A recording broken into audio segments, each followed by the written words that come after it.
In this video, I am going to explain this scene and I am going to do it in multiple sessions because this is a very lengthy scene. The setting of Act 3, Scene 2 is Belmont, a room in Portia's house, and the characters present as the scene opens are Bassanio, Portia, Gratiano, Nerissa, and servants. Portia: I pray you tarry, pause a day or two before you hazard, for in choosing wrong I lose your company. Portia has fallen in love with Bassanio and wants him to wait a few days before making his choice of the caskets. The meaning of the word tarry is wait. Before you hazard, before you take the risk. The word meaning of hazard is take this risk. For in choosing wrong I lose your company. What is the consequence of Bassanio's wrong choice? Portia will lose his company. Therefore, forbear a while.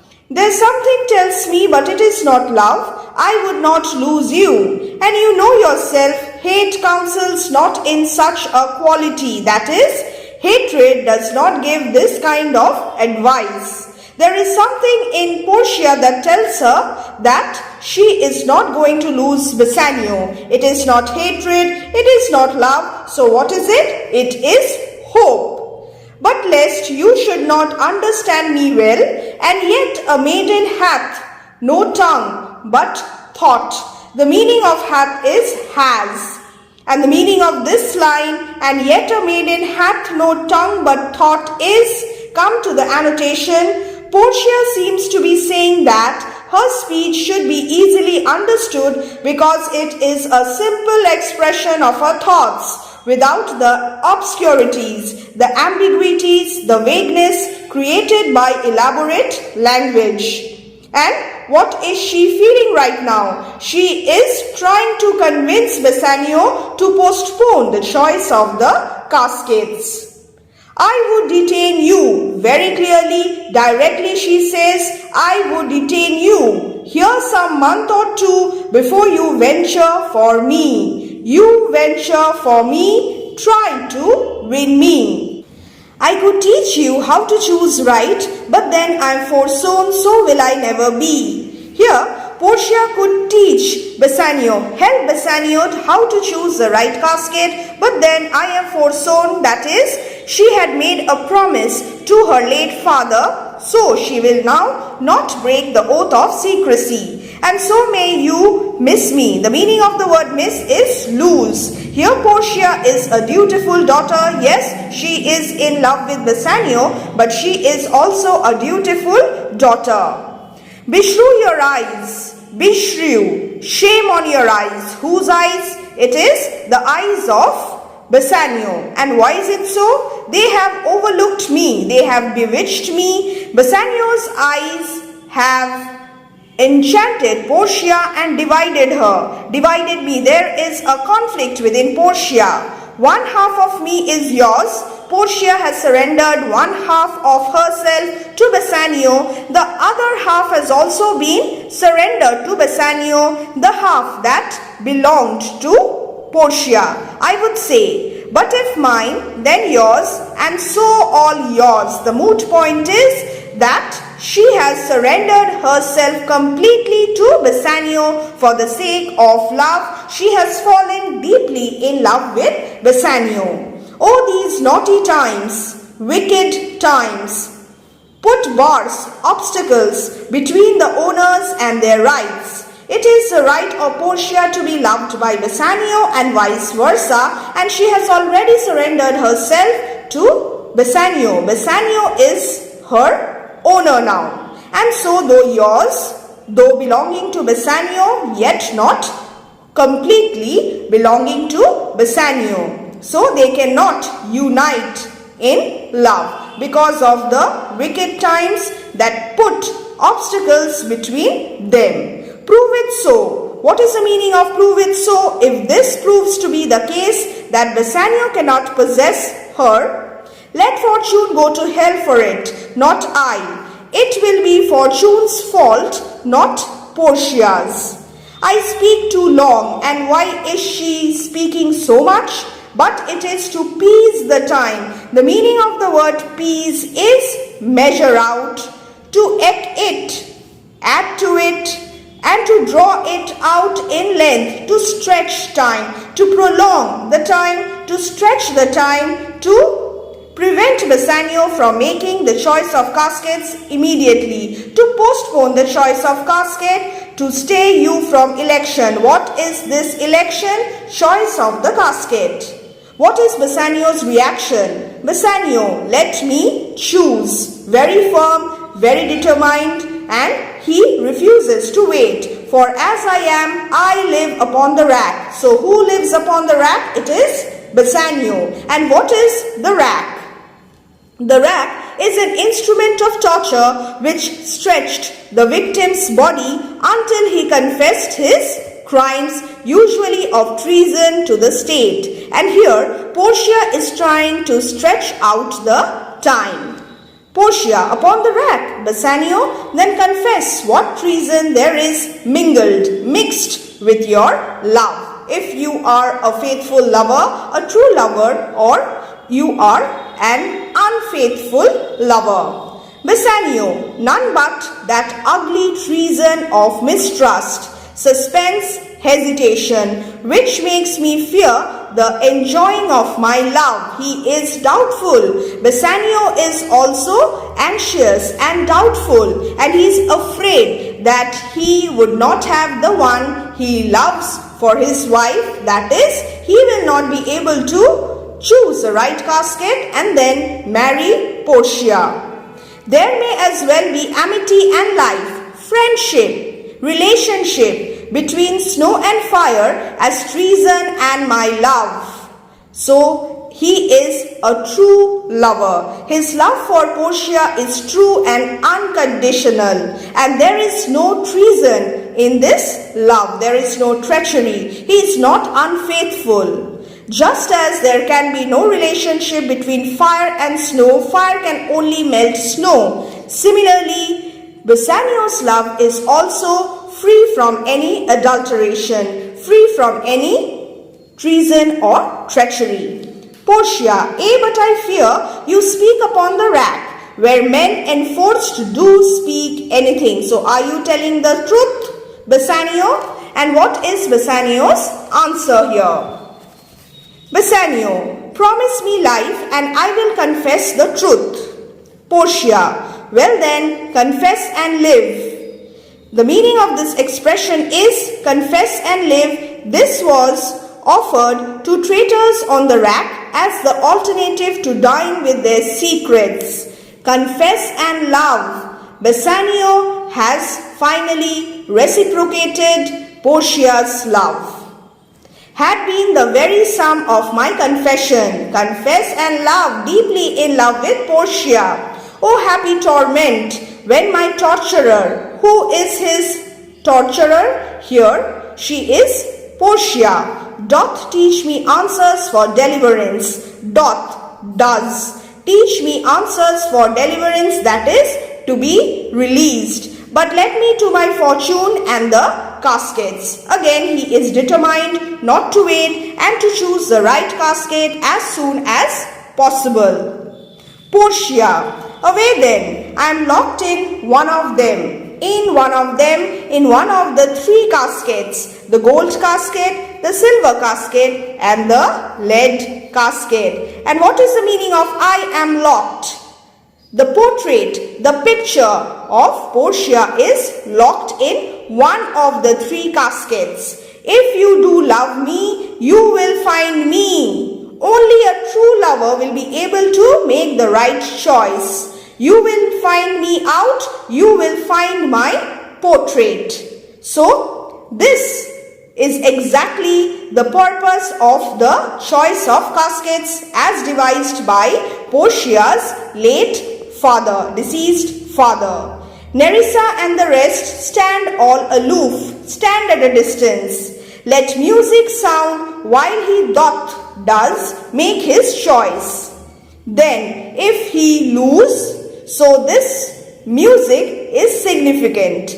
What will happen if Bassanio loses? He makes a swan-like end. The Elizabethans believe that the swan, which has no voice at all, sings only once just before it dies. So they will part, the lovers will part forever. Fading in music, dying in music, that the comparison may stand more proper, my eye shall be the stream and watery deathbed for him. So, Portia will weep, so Bassanio will seem to drown in Portia's tears.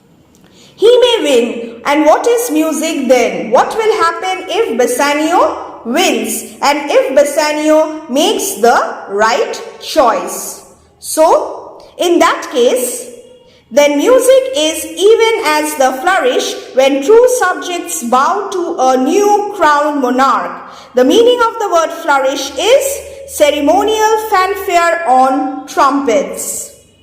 In that case, music would serve the same purpose as the blowing of trumpets does when loyal subjects, true subjects, loyal subjects bend humbly and respectfully to a king at the time of his coronation. This is the second possibility. Such it is as are those dulcet sounds, sweet sounds in break of day, dawn, that creep into the dreaming bridegroom's ear and summon him to marriage. Or music would then be like those sweet sounds which are heard faintly at dawn by the dreaming man who is to be married that day and which arouse him from his dreams to get married. So here we find that Bassanio goes with no less presence. The meaning of the word presence is handsome appearance, but with much more love than young Alcides. And who is Alcides? He is Hercules, son of Alces. He rescued a Trojan princess, Hesione, who was being sacrificed, a virgin tribute to a sea monster. His motive was not love, but here in this case, Bassanio's motive is much more love. And Hercules wanted her father's horses. When he did redeem, save the virgin tribute paid by howling Troy to the sea monster. I stand for sacrifice, Portia stands for sacrifice, and Nerissa and the rest aloof are the Dardanian wives. Dardanian meaning Trojan, the descendants of Dardanus who founded Troy. With bleared visages. What is the meaning of the expression bleared visages? As you can see, it is tear-stained faces. Come forward to view the issue of the exploit. Go Hercules. Here who is Hercules? Here it is Bassanio. Live thou. If you live, I live. If you win, I win. With much more dismay, I view the fight, that is the choice of the caskets, than thou, than you are shocked, tensed, restless and eager, that makest the fray. And the meaning of the word fray is fighting. And then we have a song whilst Bassanio comments on the caskets to himself. Now keep this in mind, he is commenting on the caskets to himself. He is not speaking to anybody else here. He is speaking to himself. He is contemplating. He is reasoning. Tell me where is fancy bred? Fancy, it is attraction. Tell me where is fancy born? The origin of fancy.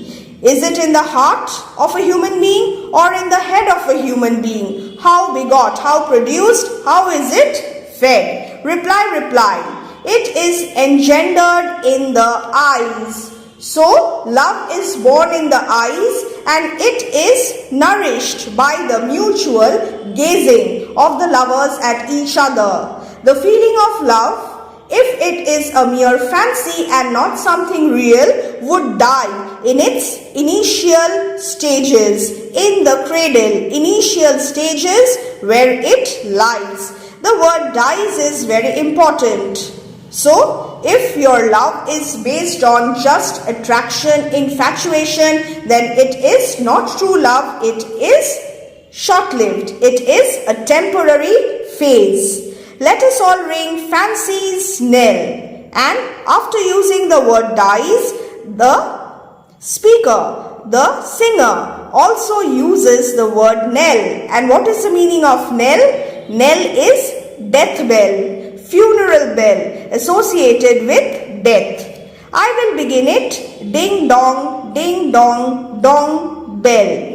So may the outward shows, the external reality of things be least themselves, not at all what they appear to be. The world, that is, the people of the world, is still deceived with ornament, outward decoration. And then he cites a number of examples to prove his point before making his choice of the casket. The first case is law. This is number 1. Very, very important in the sphere of law. What plea, so tainted and corrupt, but being seasoned with a gracious voice, obscures the show of evil?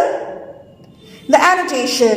In legal matters, the most rotten case can be presented so well that the presentation conceals the evil. Just as bad, tainted, meat can be spiced, seasoned to hide the real taste. So here, Bassanio is trying to prove that there is a difference between appearance, outward appearance, and reality. So, the pleasing voice of a lawyer can save the day, can hide the most tainted and corrupt plea. The next one, in the field of religion, in the realm of religion, number 2.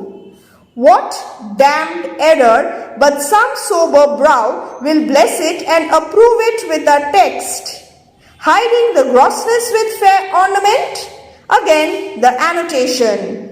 A great sin, damned error. The meaning of damned error is a great sin can be committed by a man with a pious appearance, sober brow, who is able to quote the Bible, the holy text, and approve what he is doing. And evil may not have the least element of goodness in it, and not the least touch of grace about it, but it is possible for that evil to wear some mark of virtue on its outward appearance. Now, Bassanio cites the example of cowards. These cowards have hearts which are as false as stairs of sandbank. Stairs of sandbank, alliteration, and the meaning of stairs of sandbank, sandbanks. And who is Hercules? Hercules is the Superman of classical mythology. Mars is the classical god of war. Now for your exam, you must learn these mythological allusions, and you will find all the meanings in the annotation section of your textbook. The paraphrase now. There are many cowards who wear upon their chins the beards which only brave heroes and fierce warriors generally wear. These cowards wear beards to create the impression that they are brave and fearless, though actually they are absolutely devoid of strength, just like the stairs made of sand which quickly give way under a climber's feet. So, Hercules and frowning Mars is very, very important. Who inward searched? What is the meaning of this expression, inward searched? Again, come to the annotation. These annotations are very, very helpful. If their intestines are examined, what will you find? That they have livers. Brave man's liver should, the Elizabethans thought, be red with blood. But these cowards have livers white as milk, and these assume but whalers' excrement, the hairy growth, that is, beards of courage, to render them redoubted, make them seem terrible. So, on being tested and probed, such men proved to be thoroughly timid and chicken-hearted. They wore beards only to appear as dreadful and frightening persons. And now, take the case of the women who use cosmetics in order to look beautiful. Here, look on beauty, the fourth case. Look on beauty, beautiful women, and you shall see it is purchased by the weight. What is the meaning? The meaning of beauty is cosmetics and purchased by the weight. We will read the annotation first. Those who wear the heaviest makeup, which has been bought by the weight, by the ounce, purchased by the weight, are the most immoral, lightest. The two senses of light, in weight and in morals, allow Bassanio to point out the paradox, the miracle in nature. Now, let us come back to the text once again. Look on beauty, and you shall see it is purchased by the weight, which therein works a miracle in nature, making them lightest that wear most of it. What is the meaning? Here, beauty is purchased on payment of money at the rate of so much for a pound, and those cosmetics can bring about a wonderful change in the natural appearance of women. This is the meaning of miracle in nature. Women who make the maximum use of cosmetics like paint, powder, lipstick appear to be the brightest, though their charm is actually the most superficial. That is, they are the lightest, both morally lightest, and they also are very superficial. Again, the next case, number 5. So are those crisped, snaky, golden locks which make such wanton gambols with the wind upon supposed fairness. It is not actual fairness, but supposed fairness, often known to be the dowry of a second head. Very, very, very important. You must learn each and every case properly. You will get questions from here, I am very sure. Now, these locks of hair, the same is true of those long, curly and snake-like golden locks of hair which are seen on the head of a woman who is believed to be very beautiful. As I just said, supposed fairness. Is she really beautiful? Well, that is a point of debate. These locks of hair seem to play amorously with the wind which happens to be blowing against them. The actual fact is that these locks of hair originally grew on the head of some other woman who is now dead and who lies buried in her grave. These locks of hair were cut off from the head of that woman, that is the second woman, and then turned into a kind of wig which a living woman begins to wear to enhance her own physical attractiveness. The skull that bred them in the sepulchre, thus ornament, is but the gilded shore to a most dangerous sea. Well, let us see the annotations now first. The golden curls on a woman's head may be no more than a wig, as I just discussed, made from the hair of some other women now dead. The adjective snaky, this portion is very important. There is a mythological allusion here.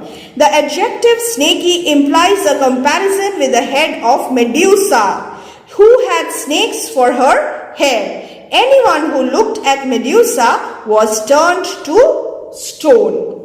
Now, such outward decoration may be compared to a seashore, which seems to the sailors of an approaching ship to be a very safe shelter for the ship. Actually, however, there may be some dangerous rocks submerged in the water close to that seashore, and these hidden rocks may prove to be dangerous to the ship. That seashore is thus a treacherous shelter for the ship. The sixth case here, gilded shore.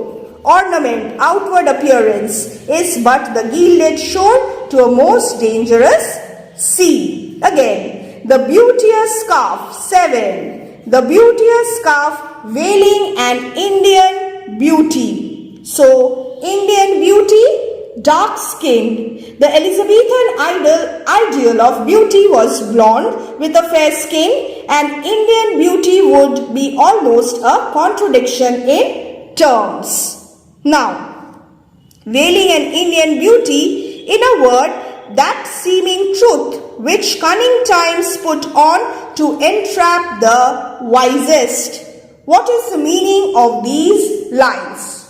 To sum up the matter, outward show may be regarded as the apparent truth which cunning people utilize to deceive even the wisest persons. Now, it is time for Bassanio to come to a conclusion, to come to a decision. Therefore, thou gaudy gold, alliterative expression, hard food for Midas. Now, who is Midas? Come to the next page. I hope you can see this. Midas. In Greek mythology, 102, in Greek mythology, Midas was granted his wish that everything he touched should be turned to gold. Food became a problem for him. So, now he refers to Midas. He will not choose the golden casket as it is hard food for Midas. I will none of thee, nor none of thee, thou pale and common drudge, between man and man. Common means of transaction between man and man. He will not even choose the silver casket. So, he is making his choice here. And here choose I, joy be the consequence. May the outcome of my choice be success and joy for me. And what is the logic behind his choice? Seemingly worthless lead, which rather threaten than promise anything, appeals to Bassanio more by its lack of brightness than the other caskets did by their forceful and impressive language. So here we come to the choice, the climax. And then we will see what is the consequence of this choice.